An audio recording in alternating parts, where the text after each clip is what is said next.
Welcome to another episode of the MTLD podcast. I am one half of the host. My name is LD, joined as always by my good friend MT. This podcast is about everything and everything.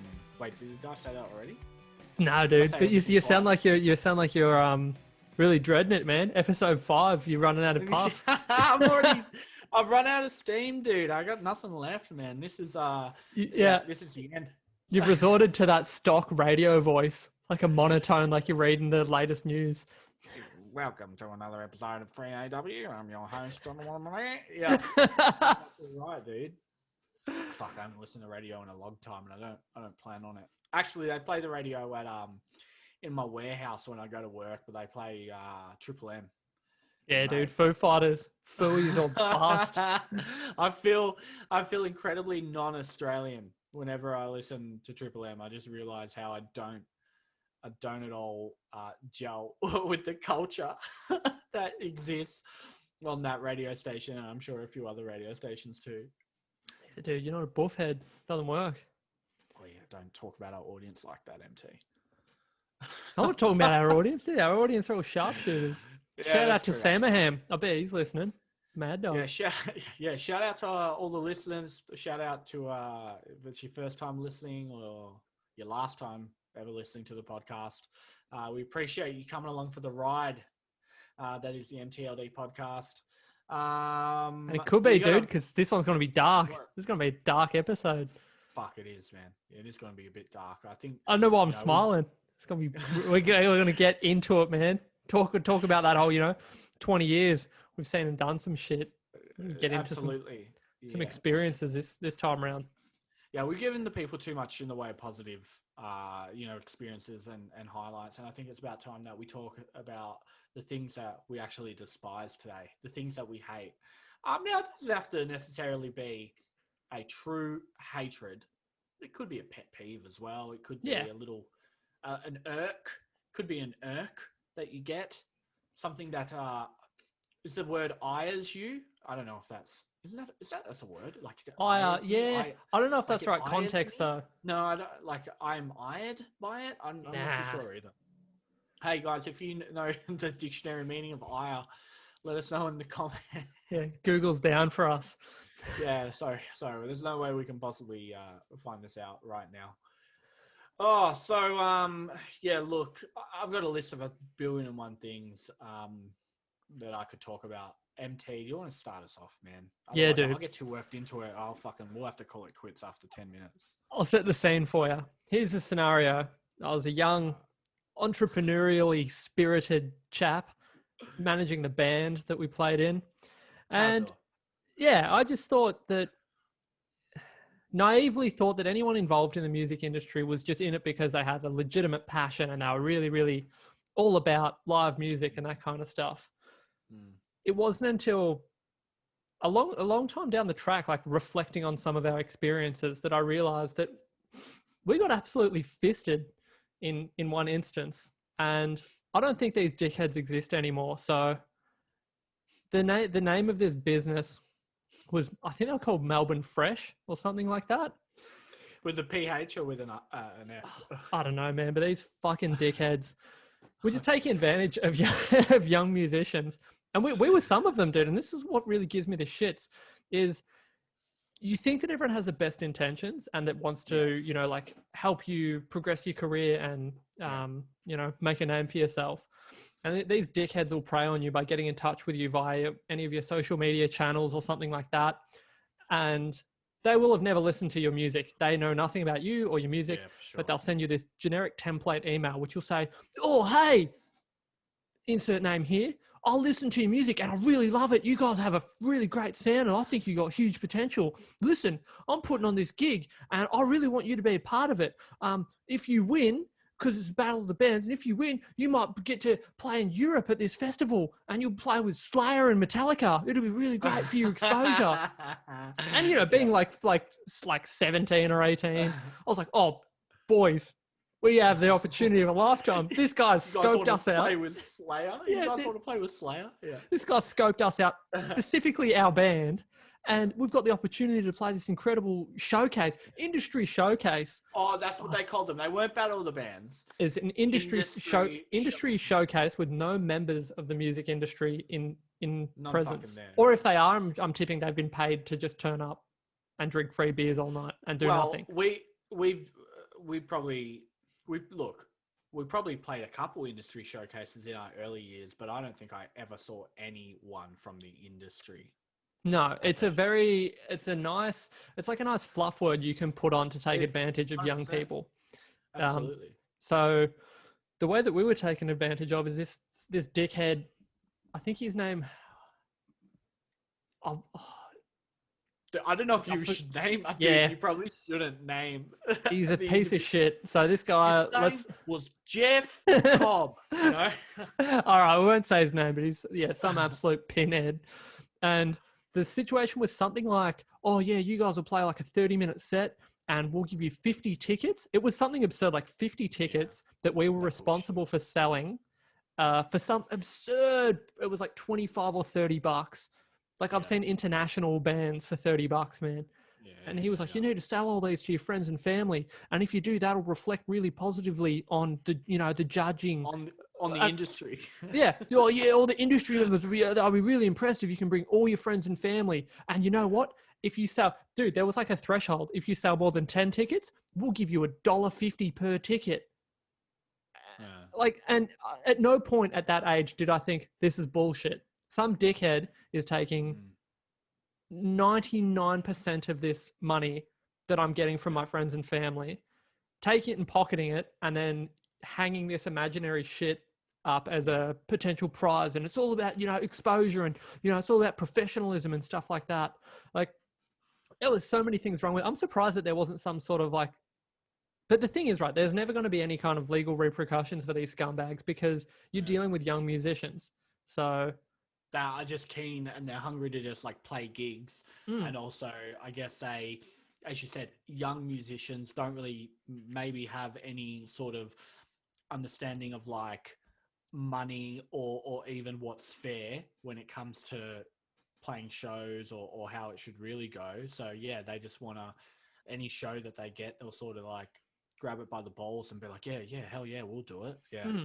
Yeah, and I got this guy whispering in my ear, oh yeah, I hear someone from Sony's going to be here tonight. And then you go and tell your bandmates, and you're like, oh, did you hear? This bonehead told me that someone from Sony might be in attendance tonight. And then you rock up and you play your set in front of like 6 people that are just your friends. Yeah. And then they come up to you afterwards and they're like, oh yeah, mate, oh, I loved it. I loved your set. I watched the whole thing. I'm like, that's weird. I didn't see you, because I just saw my handful of friends that I brought.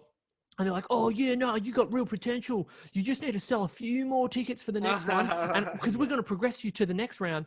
Because they just see that you're basically innocent and naive and you're buying effectively what they're selling, which is just, a garbage experience. So and I remember at the time believing the hype and I was like, oh yeah, this guy seems really sincere. Yeah, because you want to. And it's one of those things, man. I suppose that's how a lot of people in life end up getting scammed, is you get a situation that's too good to be true, but you don't have enough life experience under your belt. So you tend to believe that because why would this person be lying? This guy tells me that he's super well connected in the industry, which is funny because I've never heard of him before. No one in the industry has ever mentioned his name, but he's telling me that he's really well connected around Europe and all this kind of stuff. And I'm like, oh yeah, well, we should really give this guy a shot and hopefully sell enough tickets to get into his good books. But yeah, dude, I remember it was just, really upon reflection that I realized we'd been fisted. And yeah, sure. I probably haven't even really thought about, go on. No, finish your point. I think the problem that I have with it is that not only is it taking advantage of young people, it's taking advantage of people that are trying to pursue something that they're passionate about. And I think that it's just disgusting, man. Like, it makes me sick. You hear about those people taking advantage of the elderly and doing like telemarketing scams and stuff like that. I would categorize this in that same category. Like, you're just taking advantage of people that don't know any better, who don't have, and at that stage in our lives, like it's not like we were super well off or we had mad income. I was working at Macca's making like $8 an hour. Yeah. Working casually.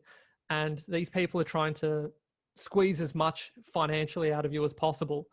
Even to the extent of saying, I remember he had some bullshit clause, like if you lose any of these tickets, you have to pay for them. Like Yeah, I stuff like remember that that went shit. on. And I'm like, That happened a lot. That wasn't just that dude though. Like that was pretty much any of these events where you had to fucking sell tickets. They would always be like, you know, here's 30 tickets. Whatever tickets you lose or don't sell, like you almost have to pay for. And it's like, but it's a fucking piece of paper, bro. Like, what's your fucking issue? Yeah, that's probably the biggest bullshit as well. Yeah.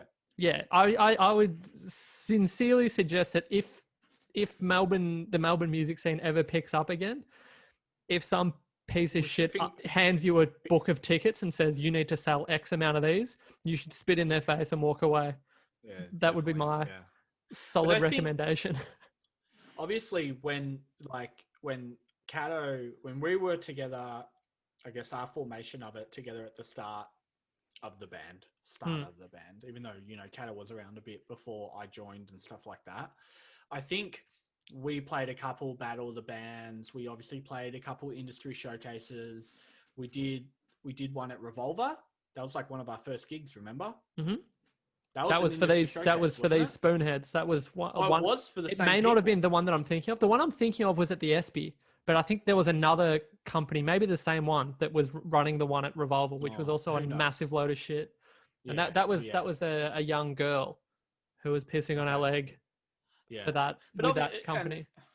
Obviously, like, because you booked the shows and you were, I guess, you are manager, you know, you would have dealt with those people a lot more than we ever dealt with them. So we probably just saw like a minor percentage of that bullshit that you probably saw. Yeah. But yeah, look, looking back, you're right, man. Like looking back, I just sort of, you realize now, like what a fucking bullshit sort of scheme, you know? And I think though, we realized after a period of time that, hey, this is stupid and we shouldn't do any more of these friggin' industry showcases, no more of these Battle of the Bands, because if anything, it's not growing.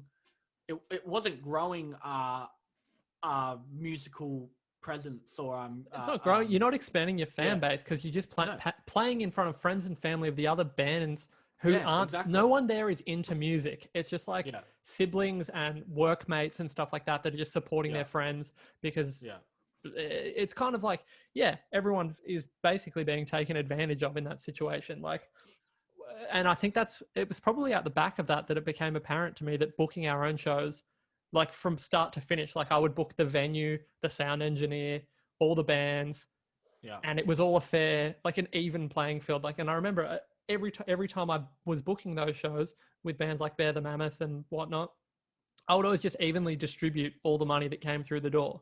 Sure, like I wasn't taking any money because which is funny because it never occurred to me. Like I put hours upon hours into putting those shows together, but at no point was I like, oh yeah, I need to be reimbursed for this, because I was like, well, this is what I love doing. I'm actually passionate about the music, so I would do this regardless. And the payoff was the show itself.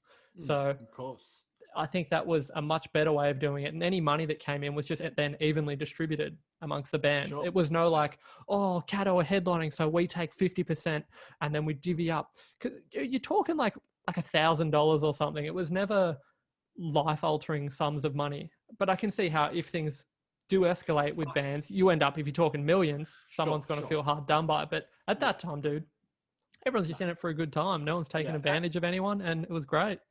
At that scale, 100%, you know, and there was plenty of times when the sound engineer got paid more than us, you know, like they would get fucking... Because they always get paid first as well, which I understand as well, man, because it's such a...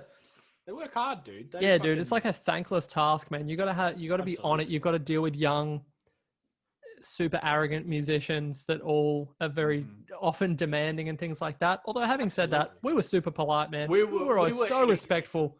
We were fucking easy as fuck, man. We were never like, oh, this guy's an idiot, or oh, I need more of this in my foldback. We were probably a dream to work with because we were pretty simple. Although I remember a couple of times where you didn't know what the fuck was going on with your gear. A couple of times, probably us too. But like, I specifically remember a couple of times when your shit just wasn't working. And you were just like, I don't know. It was so like, well, bad. I don't fucking know either, bro. So bad. I'd just be like, hey, a sound engineer, my shit seems to have exploded on stage. What would you do if you were me? And they're like, dude, I'm not familiar with all of the different pedals that you're running. Like, it could be a power issue. It could be one of your pedals could have malfunctioned. Like, one of your patch leads could be broken. And I'd be like, yeah, these are all possibilities. However, we're in the middle of a show.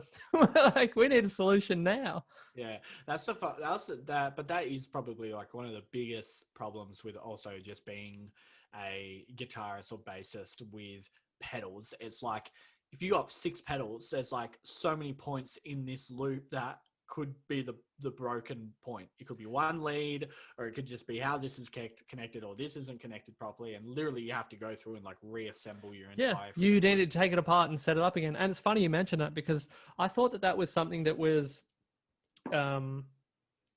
relevant at that stage that we were at, like being a young up and coming band. That's the kind of stuff that happens there.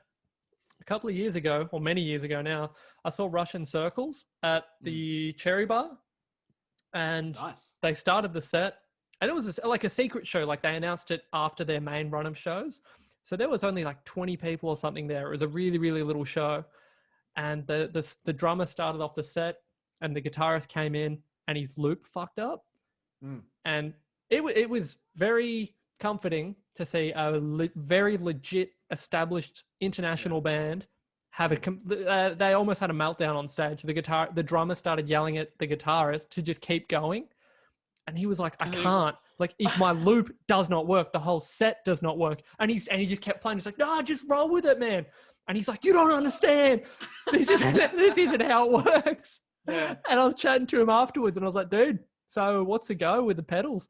And he was like, I've never done a tour in my life where I haven't had a catastrophic malfunction. He's like, it is just the bane of your existence, but a necessary evil. I literally watched a video of John Frusciante in Red Hot Chili Peppers. Another one. Same. You've seen it? He just cracks it. Doesn't he end up? He gets shitty with a fan because some fan was holding a sign, and he's like, "That put me off," and it's like you. Yeah. So I don't know. Like, I sort of skipped through a little bit, but yeah, like his guitar doesn't work. Like, he's getting no sound through it at all. Yeah. And because he's a pedal board, he's like, I don't know. And then his like guitar tech comes out, and his guitar tech is trying to fix it for like 10 minutes. And like Flea and whatever the drummer's name is, Will Ferrell, like Chad. like, you know, they're improv and shit. And then they finish their improv, and it's still not working. And that's the worst thing. It's like, so bad, dude. Like, and he gets pissed off, and then supposedly what that was is the fan was holding up a sign that said something like, "Let me play your guitar." Oh, Jesus! And John Frusciante was like, "Put that sign down, man. That sign, you know, put me off." Or I don't know. Man, getting all sensitive, but do this, and mate, I was obviously amplified times a million when you're in front of a stadium full of people. But even one of those shows we did, it was at the ESPY, and it was packed. There was I think we were we were supporting your workmates Chili Peppers cover band at the ESPY, and it was fucking huge. There was a lot of people there, and that's one of the main. They were really big, yeah. That was one of the main incidents that I had where everything malfunctioned, and in that instance, it's the only way I could describe it was very similar to those dreams you have where your clothes are off and you're in front of like your whole school or something like that. I was like, in this instance, everyone is staring at me, and I don't have an excuse or an answer or an explanation. What stage was that? What stage were we playing? The Gershwin Room. Did we play the Gershwin Room? Really? Mm-hmm. Okay. Yeah, that was quite a big show. There was a lot of people, yeah. Yeah, I always thought, I was like, man, have we played the Gershwin Room before? But we have. Awesome. We played all of the stages at the ESPY. We did the front bar. We also did the... I remember doing the front and the basement. The basement, yeah. I remember, yeah. But the Gershwin was always like, did we do it? And obviously, I probably blocked out this. Was it a shit show? Did we not? Like, obviously, if your stuffed up. No, I think it was quite good. It was quite well received. Yeah. Really? Yeah, and I remember it was a big night afterwards because the headlining band was sick. They like the Chili Peppers cover band. They were really, really good. That was just a loose night. Dude, every time we played at the ESPY, it was so much fun. That was such a great venue. Great. Well, I haven't been there since it's been renoed. Have you? Mm-mm. Probably never will at this rate. Yeah, Never open no. again, dude. Well, yeah. They put like $1.6 million into it, dude, in the reno. That's brutal. Look, I don't know. I could be wrong. I could be completely wrong. But I know because if we're familiar because we played there, but the very top of the SB, it's like where the stairs are. You go up there and it's like band rooms and it's the old hotel rooms from when it used to obviously be a hotel, and that's where you'd like keep your gear and shit like that. I think I could be wrong, but I think all of that has actually been converted into like patron space now. Like you can go up there. I think there's a bar up there now. I know I think they added like another restaurant as well. I would like to suss it out, but the problem with the SB and like really just keeping on topic about shit we hate. Fuck, man, there's some shitty people that went to the SB. We sort of brought it up on alcohol podcast, but just, your people in your button ups with your fucking nice pointy shoes and stuff like that. There's a lot of fucking dickheads. Kind of people that have certainly glassed someone at some point in their lives. Just real pieces of shit, dude. Yeah.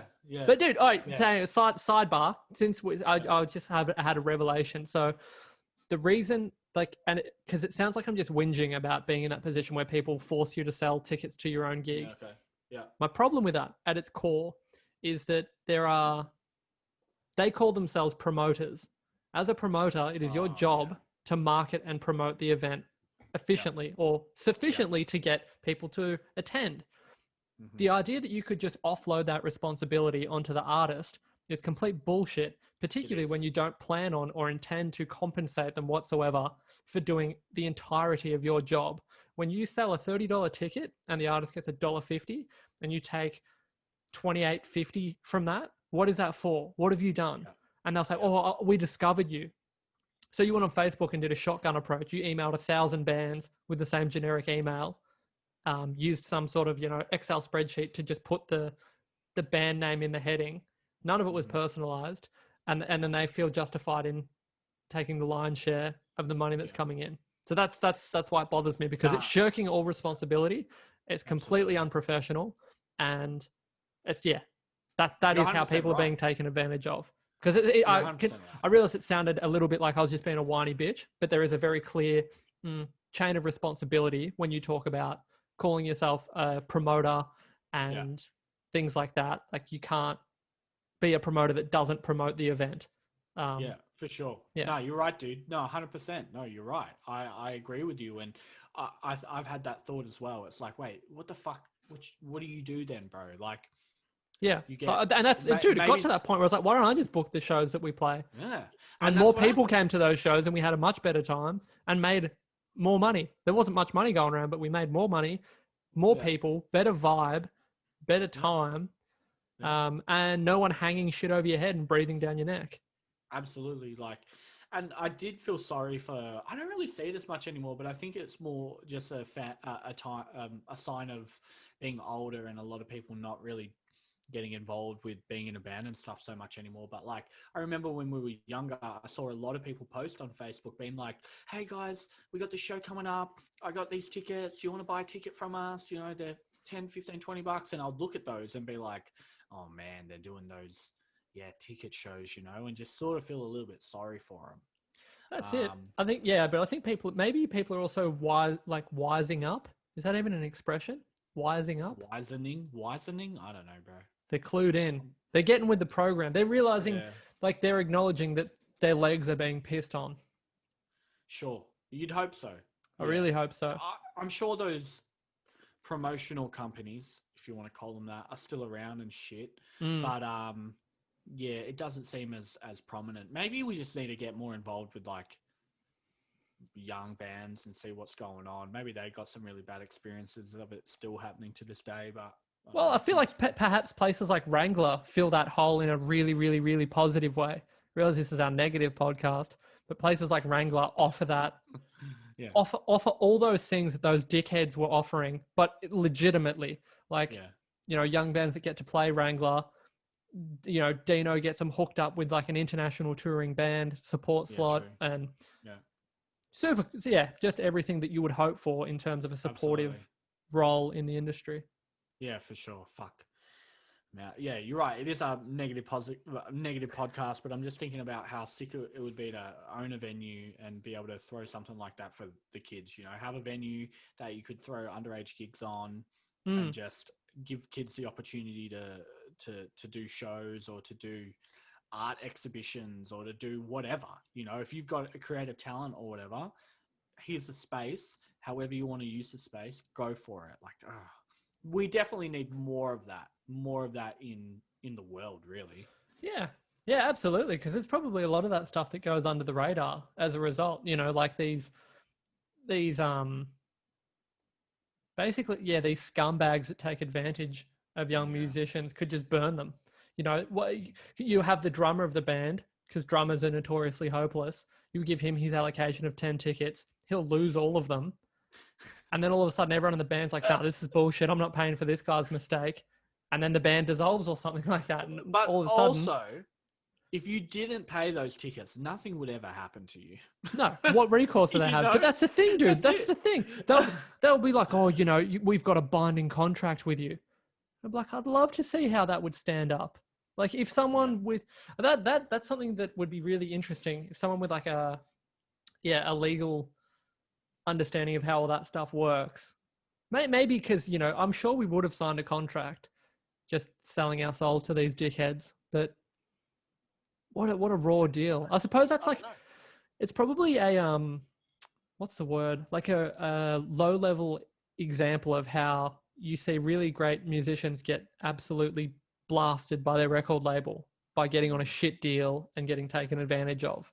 Yeah. It's almost like, the pre-dogging before you get really successful and then get seriously dogged when there's big money involved, and you're still getting, you know, you end up like Dave Lombardo in Slayer. You do a whole world tour, sold out shows, you finish up and you've got 30 grand in the bank account to show for it. Is that legit what happened? Mm-hmm. It was, I don't want to say 40 grand. It was something like 40 grand he got for the year's work, which obviously consisted of many sold out shows. And he asked about it because Tom and Kerry are like the band bosses, the band leaders. Yeah. And he asked about it and he was like, what's going on with the money?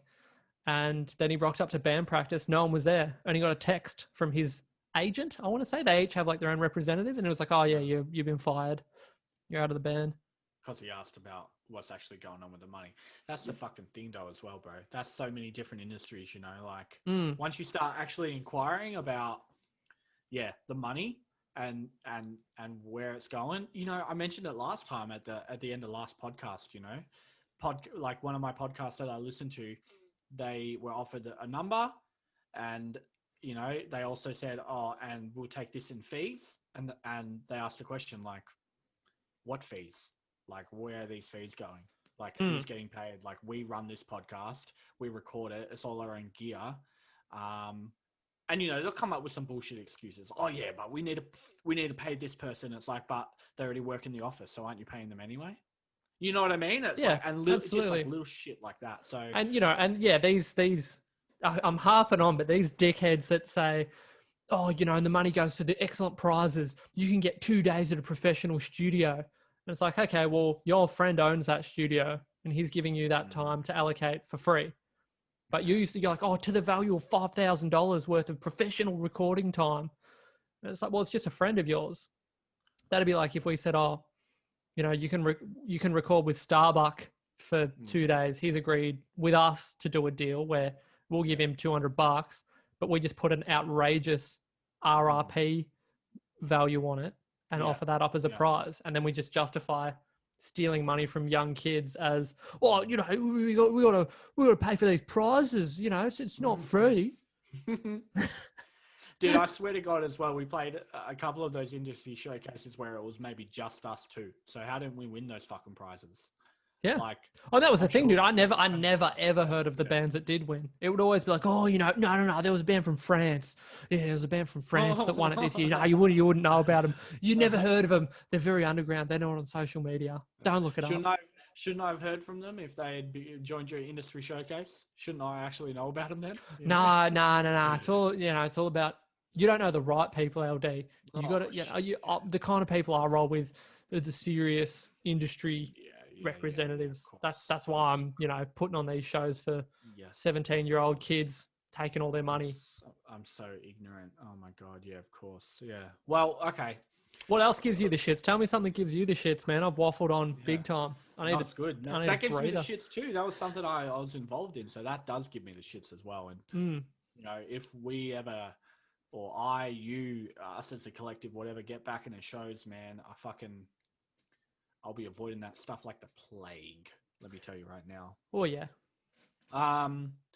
Well, something I like to do, and some people might be very familiar depending on how well they know me, is I love to boycott. I love to boycott shit. If something does me wrong once, if you do me wrong, it's not a shame on me, shame on you, whatever it is. No, it's do me wrong once, boycott. Right. So there are a few businesses, a few places that I boycott. I refuse to go. We'll actually walk past the premise and maybe shout out boycott at them. One of these premises that I'm not a fan of is Coffee Club. Dude, it was the one I was thinking of. I was going to mention that. I was there for that. I was there for the first Coffee Club boycott. God. Well, yeah, they dogged us both. They did. They did. All right, and I think that's a good fucking.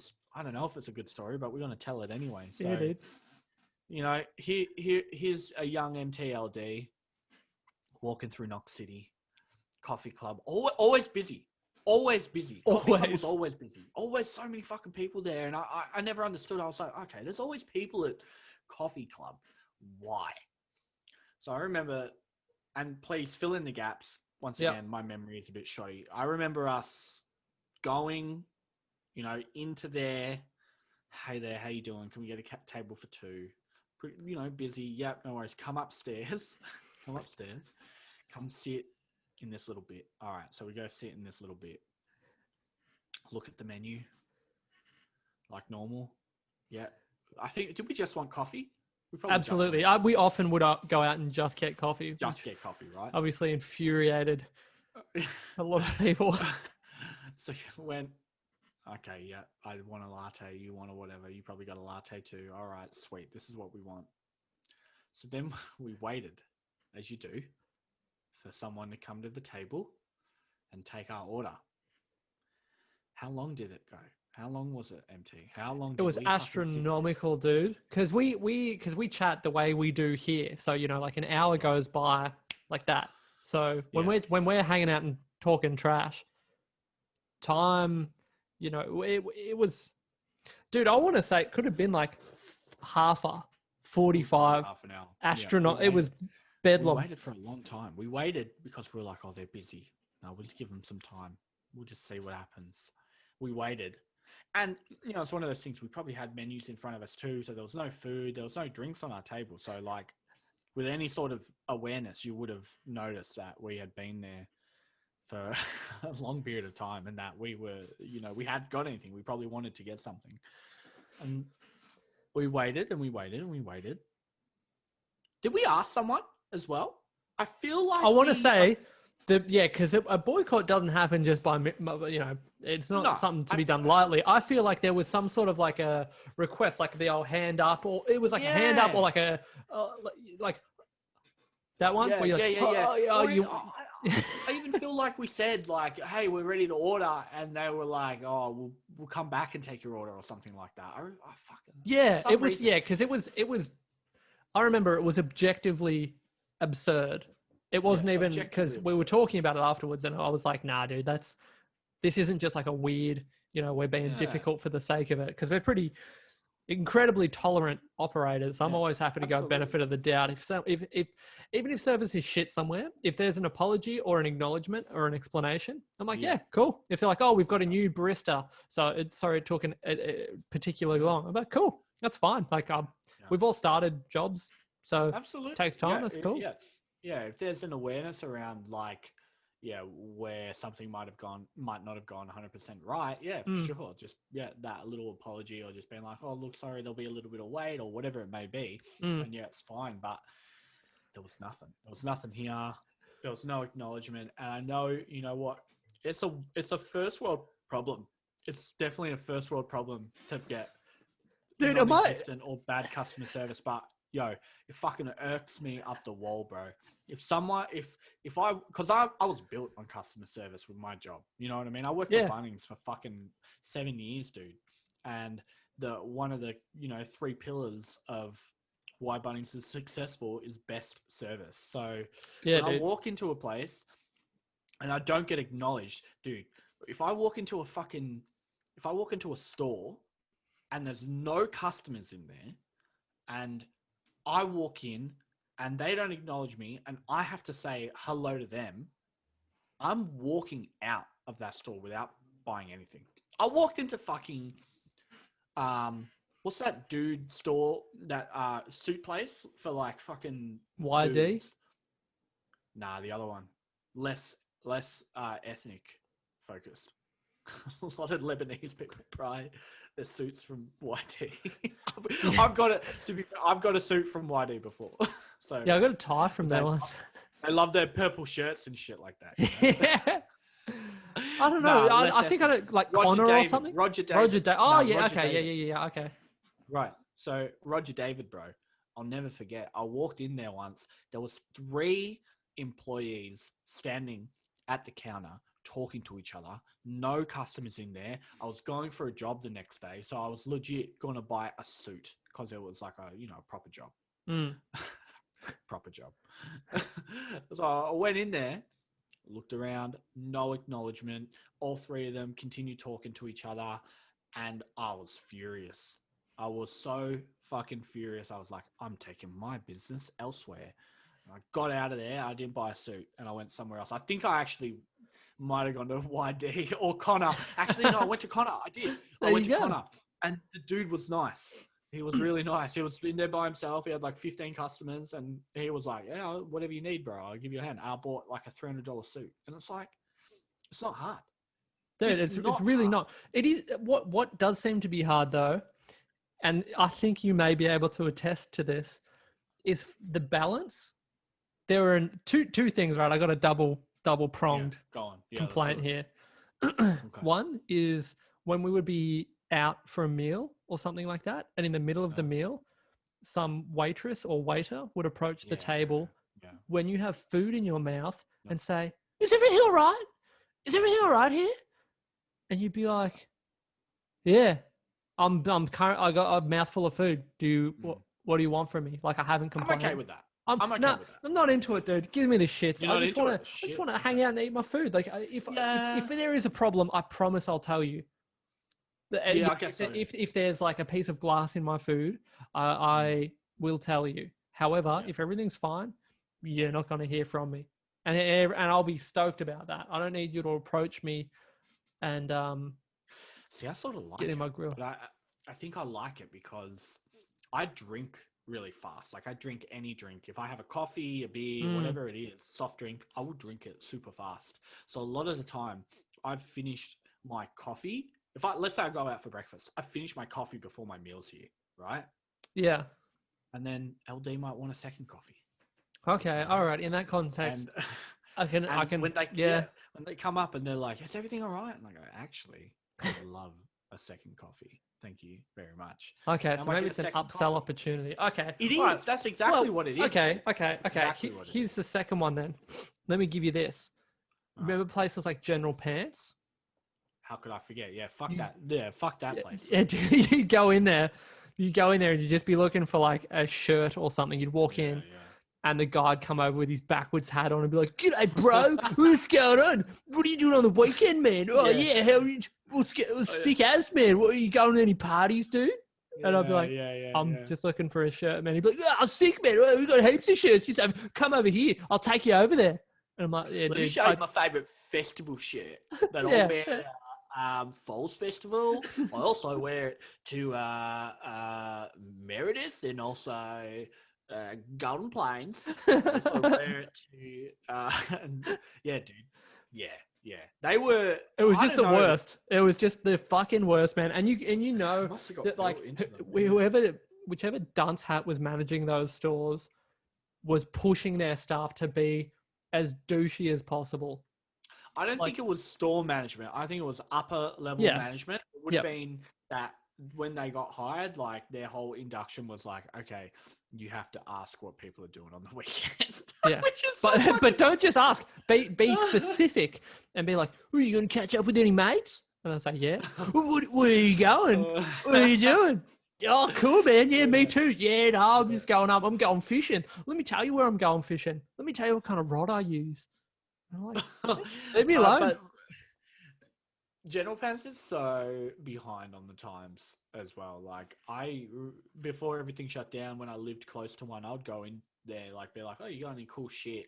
They would have trends from like 2 years ago in there, man. I don't know. I just feel like they're very outdated as well. Like, obviously, management are just like, I don't know, they're stuck 2 years in the past. I think it's obviously hard in any large corporation like that treats their customer like a dumbass. But their customers are dumbasses too. Yeah, well, that's true. Yeah, because maybe that's the thing as well, dude. Maybe that's why they're successful, because they have customers that walk in, and when old mate says, "Oh, what are you doing on the weekend, man?" They're like, "Oh, sick, yeah, dude. Let me tell you about my skateboard." And then they legitimately, maybe they make friends. Maybe we're the problem, dude. Maybe we're the problem. We just don't get it. 100% we're the problem. But yeah, look, I don't know. It's the Triple J audience, dude. Yeah, that's all it is. Yeah. General Pants Co. is the Triple J audience. You know, you go in there for your fucking festival shirt. And, Get a bucket hat, dude. Get a reversible bucket hat. Whatever it is, yeah. Sick. Which actually, you know what? I probably do hate Triple J in a sense as well, man. Mm-hmm. No, I don't hate them, but I mean, like, but it's the same as any network. But I mean, you know, obviously they sponsor a lot of these music festivals, and yeah. Coincidentally, the bands that play at the music festivals are also the bands that they push so hard on the radio station. Yeah. And you hear them nonstop. Oh, here's the new track from what's the band that Triple J plays, dude? I don't even listen to Triple I don't J know anymore. anything about them anymore, dude. Here's a new track from Disclosure. It's an absolute banger. We've had Becky text in saying, "Wow, what a track. I can't wait to listen to this with my friends." Like, you know, just absolute. They do it probably worse than a lot of other music stations, for the fact that they'll read off these fucking like topics. They'll read off these comments from like people that are texted in, literally to try and just like instill that thought into your brain. Like, oh, don't you agree that Becky says that this is an absolute banger of a track? Don't you also think it's a banger of a track? You know, like that shit is bad. And then 2 months later, yeah, we got Disclosure headlining this festival. Make sure you get your tickies. Oh, coincidentally, you've been playing Disclosure non-stop the last fucking 4 months. And I suppose headlining this festival. Like, I see how they can give you the shits, but I think that that's a lot better. Like, that's a billion times better than these Melbourne Fresh type dickheads. Like, Triple J, as far as I'm aware, aren't taking advantage of these musicians. Like, they're actively pumping them up. Even if they're bands that we're not really fussed about, at least they're doing positive things for them. They're not saying, "Oh, hey, young unsigned band, we'd like to put you on our festival. However, we need a $5,000 deposit from you in case, you know, not enough people turn up, and then we'll take that from you as our like collateral." Like, it's a bit more, a lot more positive, I think. It's more, for sure. I think my issue with it is just the fact that they specifically will select 5 or 10 musicians / bands that they will actively push. You know what I mean? But I feel like it sounds like if Kato was one of those bands, you wouldn't be upset by this. You're probably right. I don't know if this constitutes something to be objectively shitty about. Yeah, I'm probably just fucking bitter that we didn't get selected by Triple J. Look, and let's be fair, we wanted to be played on Triple J so bad when we were in Kato. Oh, absolutely. And there were many times where we'd a riff or something would come up and be like, "Oh, this would be a Triple J riff." So, you know, I suppose maybe that's it. Got played. It's bullshit though that we never got played on Triple J, bro. That is bullshit. Because we We should have, bro. I don't know, man. That's Maybe the grass is bullshit. always greener. Oh man, yeah. Who knows? What's going on with my lighting? Weird. It just like, oh, there we go. There you go, sort of pro. Yeah, strange. Yeah. So other boycotts, dude. What else have you boycotted? Because I I remember boycotted Coffee Club so was a many huge things. one. That was the big one. I don't know if that was the first. It might have been the first, but I think that was pretty OG. What was the story behind that? Like OG. you were going on there for a minute, and I have a sneaking suspicion. My recollection, it could be wrong. We did not get any coffee that day from the coffee club. We left. Totally we not left. served. Yeah, we walked out. We fucking were like, fuck this. Yeah. We walked out. Yeah. I wish we had fucking drunk a coffee or ate something and walked out without paying. Like, I wish they had been hard done by and lost some dollars, but nothing. Well, they did. happened to They them. did. They lost. Well, they they lost did. LD for life, as it were. They did. They did. You're right. They lost us, and I've never been back since. Although, and this is a secret. I don't know who knows about this. You might know about this. When we were in Sydney, I did go to Coffee Club.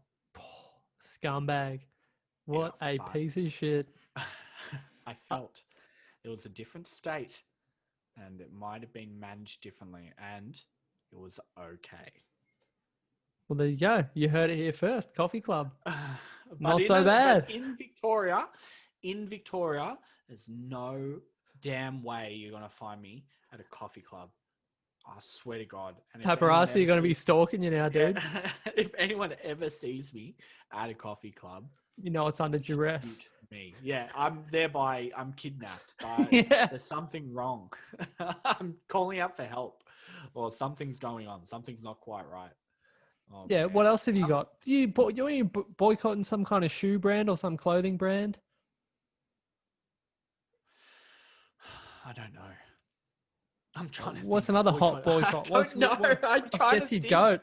Dude, I feel like there was hundreds of boycotts back in the There day. was. That's what I mean. There was so many boycotts back in the day, but now I haven't been out in 6 months. MT. I can't fucking think of any boycott that existed prior to lockdown. Oh my God. Hold on. Let me think. I'm trying to think local as well, because I'm sure I've got a boycott of something that's local. Local boycott. I don't know. Have you got something? What do you boycott? Do you boycott anything in your life? I don't know. I boycott people fairly easily. I think it reaches a point where if someone doesn't value your time, Oh yeah. like I'm as you know, I'm not a money oriented kind of guy, but there is a certain value and respect for other people's time, and when that is not taken into account or blatantly disregarded, sort of like when people are consistently late, I take a great deal of offense to that. Like if I'm saying like, let's meet for coffee at 3:00 and they turn up at 3:45 and say, oh, I got held up. Once or twice, that's okay. But when it's consistent, I'm like, you're a piece of shit. You don't value or respect my time. Boycott. Yeah, dude. 45 minutes is ridiculous. Like I actually saw Starbuck today, dude. And we went for a walk and it was really nice and it was good to catch up with him. And I was running 5 minutes late because one of the roads was closed. I had to do a detour and I felt terrible. I was like, fuck, I'm 5 minutes late. Jesus Christ. I'm in the same boat, dude. I hate being late and I hate holding people up, I guess it's just having that like empathetic thought. And I guess that's just where a lot of like my like boycotts come from when it comes to like customer service shit. It's the fact that, I just think, you know what? It's really not that hard. You should know that you should say hello to someone. You know what I mean? Like even just walking down the street, dude, like I walked the dog earlier today and I had to sort of step to the side and wait for this lady to walk by with her dog. So you would think that she would sort of look at me and maybe be like, oh, thanks or whatever. Because I stopped. Give you a nod. At the very least, give you a nod. Yeah, a nod or something, right? I stopped for a good... She was like 10 meters away. So she had like maybe, like 5 seconds to walk it or whatever. She didn't look at me at all. She just like looked down and kept going. It's like, yo, I sort of stopped for you. I guess it's the same when you stop and you let a vehicle drive by on the road or whatever, and they don't do a little courtesy wave and shit for you too. You know Yeah, that. dude, that stuff boils me up, burns me up inside, dude. That's a banger, dude. It's so easy, dude. It takes that whole expression of like it takes more muscles in your face to frown than it does to smile. It takes less effort to just give a little wave, give a little nod, give a little smile. The little 2 fingers off of the steering wheel, you know, Dude, that's all it takes. I need, dude. All it takes. That's all you need. Yeah. Yep. Yeah. Keep the world in balance. Yeah, I do hate when people say they're going to do something on a certain day and they don't do it as well. Although I'm guilty, but I mean, like, my lawns are fucked from lockdown. You know, they haven't been mowed in ages. Yep. So I text my lawnmower dude. I was like, "Yo, bro, could you do my lawns?" The hell kind of millionaire are you, man? You got a person that mows your lawns. You don't do it yourself. Yeah, man. No, you're a baller now. Oh, dude, I'm rich. It's obviously. It's bringing in the dollars, man. Maybe you should sponsor the podcast, dude. It's sponsored by me. I should. It's like, dude, it's like $80 a month. Yeah, that's $80. $80 times 12. That's like 800, 960. That's nearly $1,000 a year for something you could be doing yourself. $80 a month times 12. Yeah. Times 10 is 800. It's not $1,000. Yeah, it's not $1,000. It's 960. Is it? Yeah. 80 times 12 is 960. I'm happy to pay that. It's convenience. Unbelievable. It's convenience. Rich talks with LD. Yeah. Dude, no, but seriously. I've got a reason why I don't mow my lawns. Did you ever come to my old house in Baronia? Yes. Yep. That had the fuck off huge backyard. Yep. That backyard used to take me 4 hours to mow. 4 hours just to mow, dude.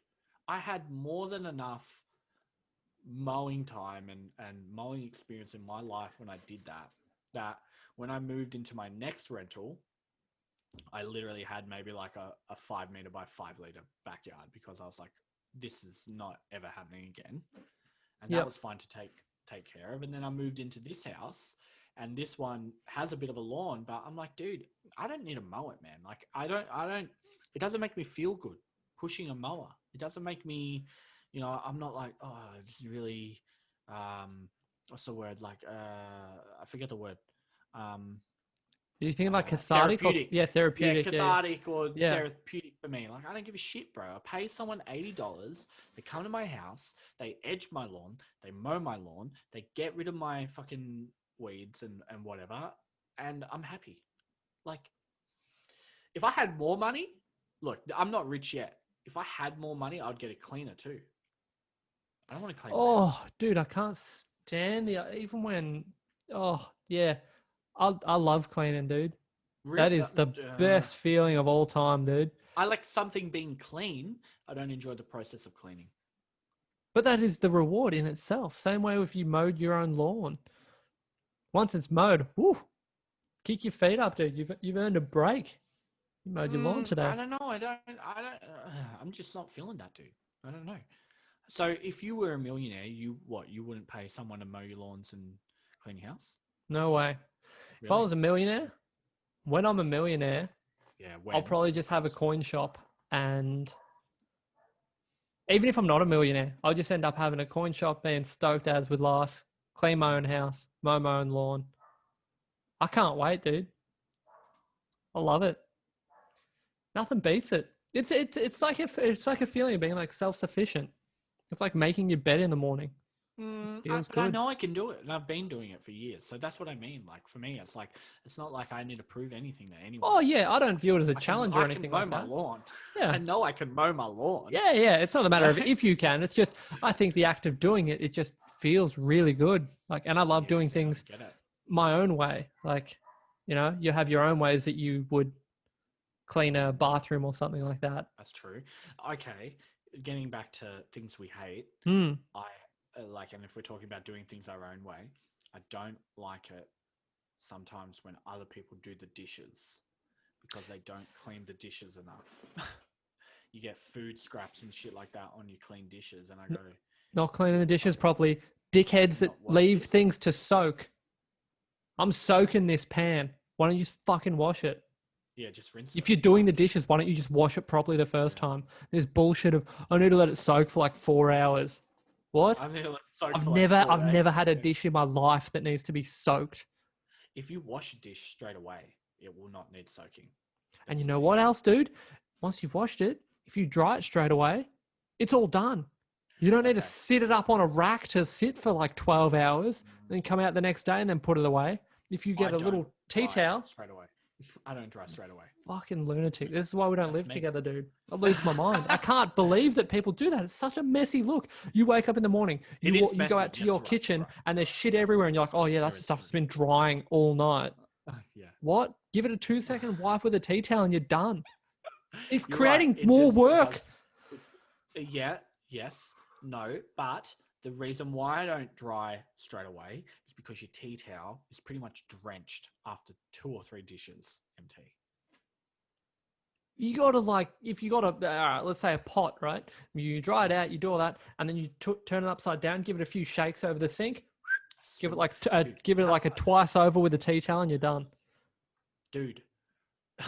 100%. What the hell kind of tea towels are you using, man? Paper towel.